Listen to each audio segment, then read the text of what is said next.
பயப்படாதிருங்கள். ஆதியாகமம் 50ஆம் அதிகாரம் 21ஆம் வசனம். எங்க அப்பா அடிக்கடி சொல்லுவாருங்க, தலையை அடகு வச்சாவது உன்னை காப்பாற்றுவேன்டாம்பார்.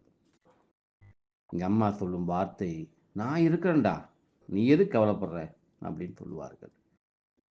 எனது தாயும் தந்தையும் இந்த உலகு விட்டு சென்று பல வருடங்கள் ஆகிவிட்டது.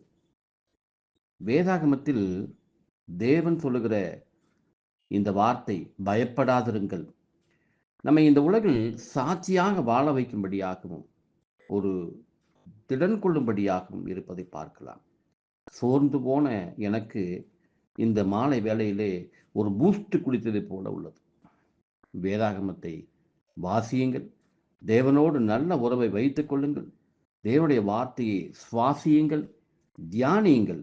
தகப்பனும் தாயும் என்னை கைவிட்டாலும் கர்த்தர் என்னை சேர்த்துக் கொள்ளுவார். சங்கீதம் 27:10. கர்த்தர் உங்களை ஆசீர்வதிப்பாராக.